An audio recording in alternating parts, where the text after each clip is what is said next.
Part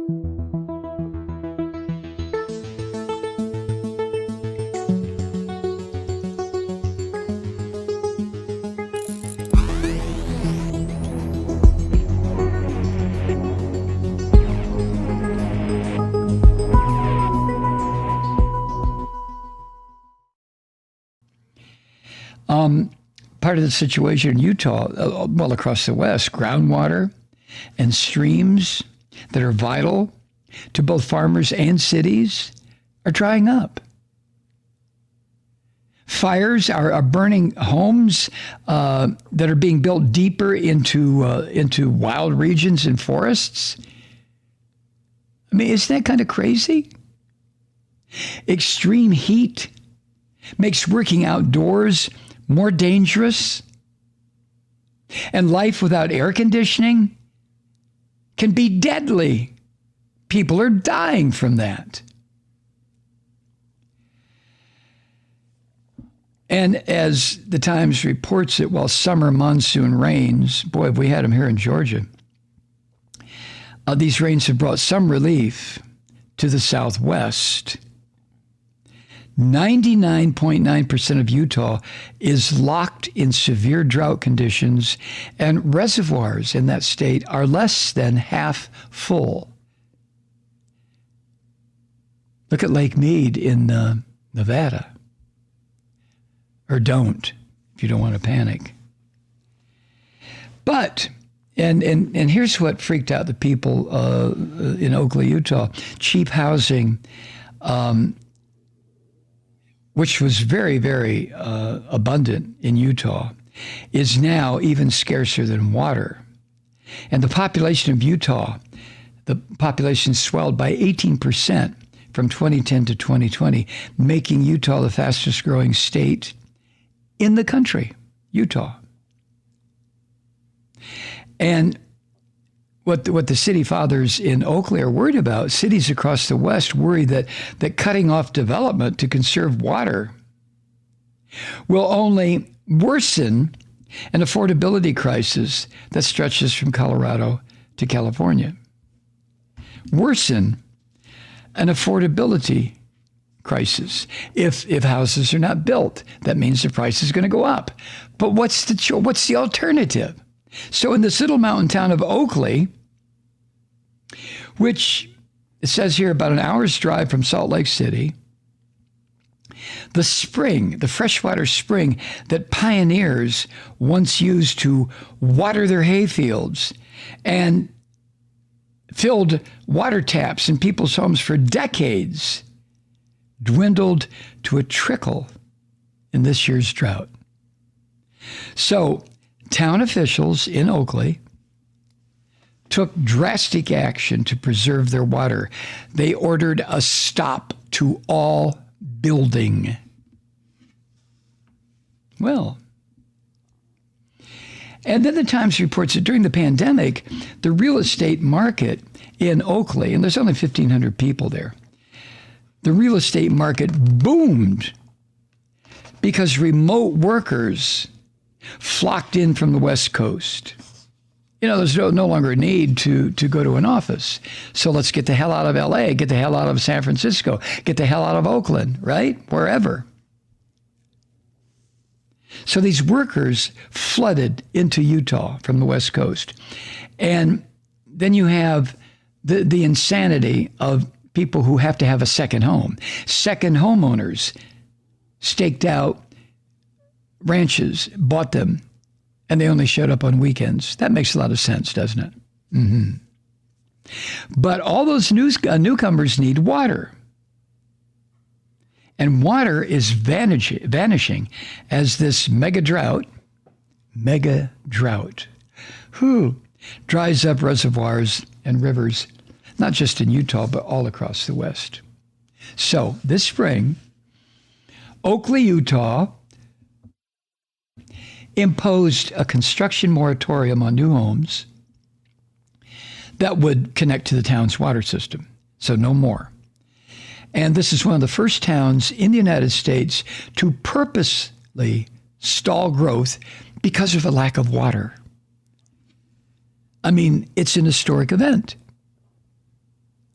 And it could be a harbinger of things to come out west and all over the country as things get hotter and drier in those parts of the country where drought is prevalent.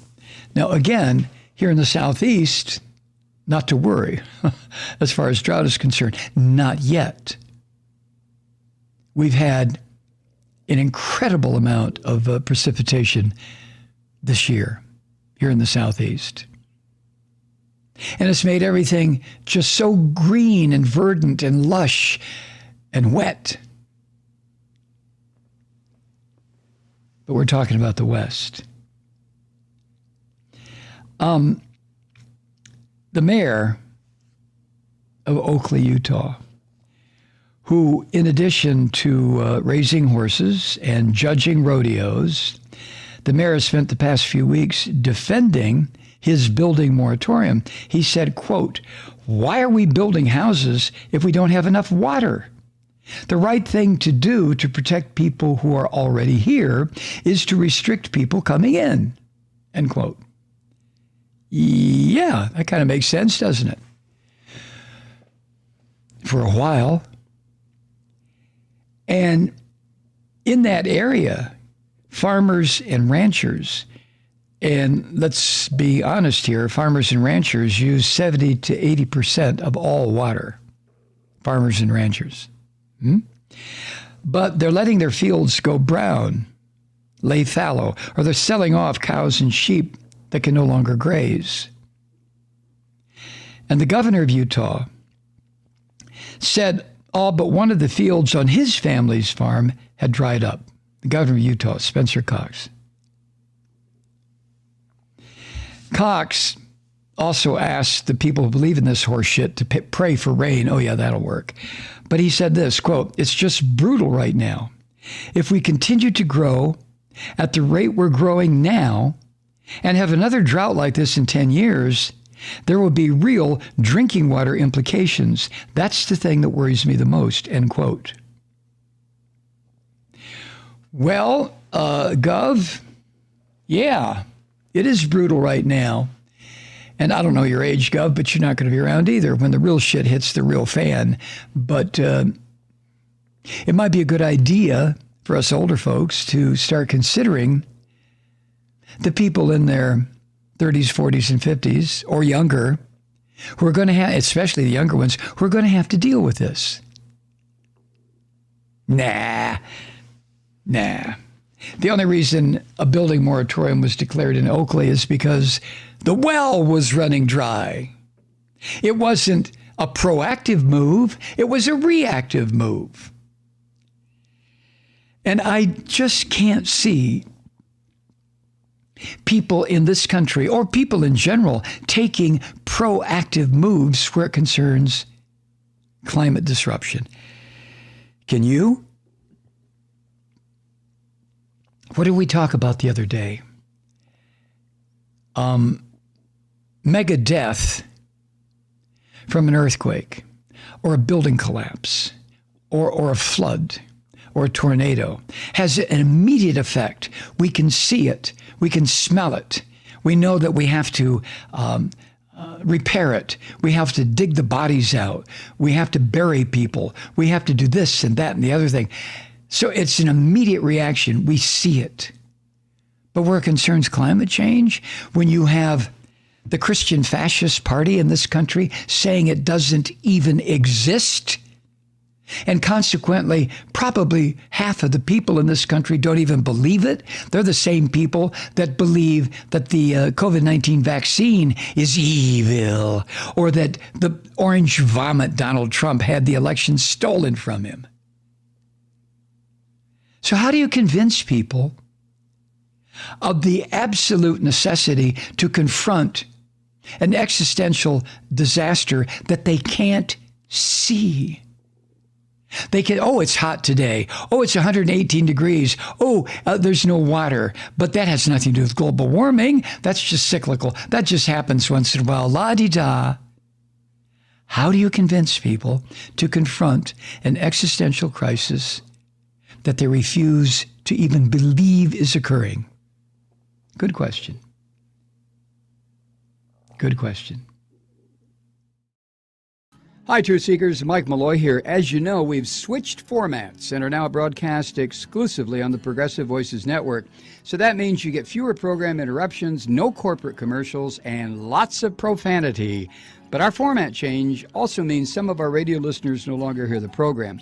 It's been a while since I mentioned our podcasts, so you may have forgotten that there is a way to listen to this program anytime you need a good dose of screaming. Visit MikeMalloy.com and subscribe to our podcasts. As a podcast subscriber, you can download the program to your mobile device and take me with you wherever you go. And if you have a friend who needs a dose of truth-seeking, you can give a gift subscription as well. That's MikeMalloy.com, and never miss a minute of the uncensored fun and frivolity.